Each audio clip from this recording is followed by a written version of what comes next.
জল যন্ত্রণা থেকে সম্পূর্ণ মুক্তি পেল না কলকাতাবাসী। 24 ঘন্টা কেটে গেলেও সব জায়গা থেকে এখনো পর্যন্ত জল পুরোপুরি নামেনি। উত্তর থেকে দক্ষিণ এখনো পর্যন্ত জলমগ্ন শহরের বহু এলাকা। বালিগঞ্জ ফাঁড়িতে এখনো হাঁটুর কাছাকাছি জল।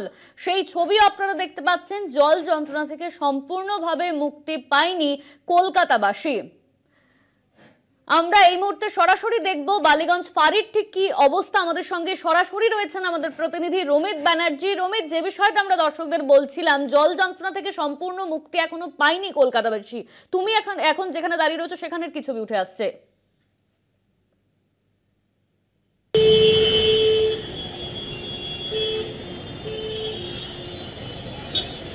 দেখো, কলকাতা পৌরসভার যুদ্ধকালীন তৎপরতায় জল নিকাশি ব্যবস্থার কিন্তু অনেকটাই সুবিধা হয়েছে। মানুষজন অনেক জায়গায় আমরা দেখেছি মানুষজন রেহাই পেয়েছে। আমরা পার্ক সার্কাস দেখলাম, পার্ক সার্কাসে কিন্তু কালকে যে চিত্র দেখেছিলাম, আজকে সেখানে একদম সম্পূর্ণ কোনোটাই একদমই জল নেই বলা যেতে পারে। কিন্তু এই মুহূর্তে আমরা আরও খবর পাচ্ছি বিভিন্ন কলকাতার জায়গায় জল বেশ কিছু জায়গায় জমে আছে। ঠিক এখন আমরা দাঁড়িয়ে আছি বালিগঞ্জ ফাঁড়িতে।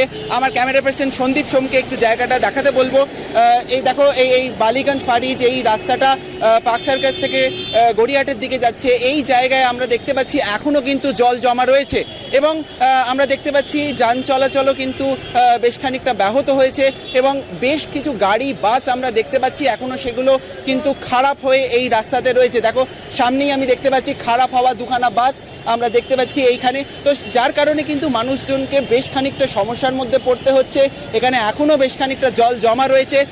তবে তার পাশাপাশি তোমাকে আরও আমি দেখিয়ে নিতে চাইবো, এর পাশাপাশি যে এলাকাগুলো রয়েছে এবং এখানকার যে বিল্ডিংগুলো রয়েছে, সেই বিল্ডিংয়ের আন্ডারগ্রাউন্ড পার্কিং কিন্তু সম্পূর্ণ জলে ডুবে রয়েছে। আমার ক্যামেরা পার্সনকে আবারও বলবো যে ওই আন্ডারগ্রাউন্ড পার্কিংটা একটু দেখাতে। এখানকার মানুষজন বলছেন এখানে প্রায় 10-15টার ওপর গাড়ি বোধহয় এর তলায় রয়েছে। আমরা এই মুহূর্তে দেখতে পাচ্ছি সেরকমই একটা বিল্ডিং, সেরকমই একটা ফ্ল্যাটের আন্ডারগ্রাউন্ড পার্কিং। তুমি দেখতে পাচ্ছ পুরোটাই কিন্তু একটা পুকুরের মতো হয়ে গেছে এবং বোঝাই যাচ্ছে না যে এটা একটা আন্ডারগ্রাউন্ড পার্কিং। দেখো, এই জায়গাটার থেকেই কিন্তু গাড়িগুলো ঢোকে এবং এর তলাতেই। এবং এখানে আরেকটা জিনিস আমরা বলবো যে দেখো, এখানে কিন্তু এর যে তলায় যে বিদ্যুতের ব্যবস্থা, সেই বিদ্যুৎ ব্যবস্থা বলা হচ্ছে মেন লাইন অফ করে দেওয়া হয়েছে, কিন্তু তারপরেও কিন্তু সেখানে ডাইরেক্ট হয়ে রয়েছে।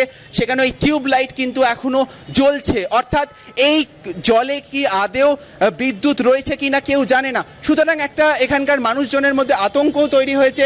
এখনো অবধি তারা বলছে সিএসসির তরফ থেকে কিন্তু কোনো রকমভাবে এখানে ইন্সপেকশনের জন্য কেউ আসেনি। আমি এলাকাবাসীর থেকেই জেনে নেব যে এই জল এখানে কটা গাড়ি রয়েছে? এখানে 20-22টা গাড়ি রয়েছে। 20-22টা? হ্যাঁ, 20-22। সিএসসির তরফ থেকে কেউ এসেছিল? না, কেউ আসেনি। এখন কেউ আসেনি, সিএসসির তরফ থেকে কেউ আসেনি। এখানে কি কারেন্ট অফ করা হয়েছে? হ্যাঁ, এখন কারেন্ট অফ করে রাত্রে অফ করা হয়েছে। ওই মেন লাইনটা কেটে দিয়ে বিল্ডিংয়ে চালু করা হয়েছে। কারেন্ট অফ হয়েছিল, কিন্তু ঘটনা হচ্ছে এখনো আমরা দেখতে পাচ্ছি এখানে লাইট জ্বলছে। কিভাবে? যদি আন্ডারগ্রাউন্ড পার্কিং এ গাড়ি থাকে তাহলে এখানে কি করে হচ্ছে? ওইটা কাটা হয়নি। আপনি বলুন। কালকে ওখান থেকে বলুন। হ্যাঁ, কি অবস্থা এখানে এই বিল্ডিং? আপনি কি এই বিল্ডিং এর কেয়ারটেকার? আপনার নাম কি? উৎপল বিশ্বাস। কোন বিল্ডিং এটা? এটার নাম? এটা সিঙ্গি ক্যাসেল ফ্ল্যাট ওনার অ্যাসোসিয়েশন। আচ্ছা, তো এখানে কটা গাড়ি আটকে রয়েছে? অন্তত 18টা গাড়ি।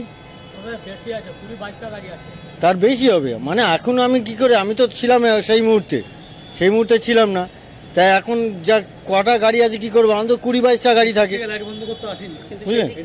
পৌরসভা বা সিএসসি থেকে কোন রকম ভাবে কি লোকজন এসছে?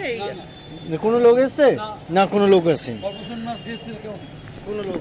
দেখো, আমরা যেরকম দেখতে পাচ্ছি সেই এখানকার মানুষজনের যে বক্তব্য, সে এইখানে প্রায় 10-12টা 15টা এখনো ঠিক জানেন না কত গাড়ি, কিন্তু এর মধ্যে এই আন্ডারগ্রাউন্ড পার্কিংয়ে বেশ কয়েকটা গাড়ি আটকে রয়েছে এবং সেই গাড়ি কিন্তু এই আন্ডারগ্রাউন্ড পার্কিংয়ে তো কবে এখান থেকে এই জল বের করা হবে, কারা কিভাবে করবে, তাদের কোনো আন্দাজই এখন অবধি পাওয়া যাচ্ছে না। এবং তাদের অভিযোগ উঠছে সিএসসির ওপর। সিএসসি কিন্তু এখন অবধি এখানে ইন্সপেকশন করতে আসেনি বলে তারা জানাচ্ছেন। এবং এই জল যে আন্ডারগ্রাউন্ড পার্কিং এর ভেতরে যে জল, সেই জলে কোনোভাবে যদি ইলেকট্রিফাইড হয়ে রয়েছে কিনা কেউ জানে না।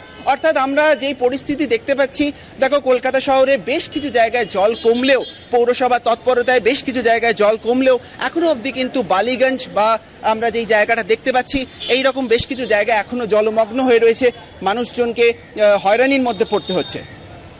একদমই রমিত, তুমিও সাবধানে কাজ করো। আমাদের সঙ্গে সরাসরি বালিগঞ্জ ফাঁড়ি থেকে ছিলেন আমাদের প্রতিনিধি রমিত বন্দ্যোপাধ্যায়। আপনাদের দেখালাম সেই ছবি যে এখনো পর্যন্ত কিন্তু বেশ কিছু জায়গায় জল জমে রয়েছে, সেই জল যন্ত্রণার ছবি প্রকাশ্যে। বালিগঞ্জ ফাঁড়ি, সেখানে কিন্তু যে জায়গার ছবি আমরা তুলে ধরলাম, সেখানে এখনো পর্যন্ত সিএসসির কোনো আধিকারিক তারা এসে পৌঁছননি, এমনই কিন্তু অভিযোগ করা হচ্ছে।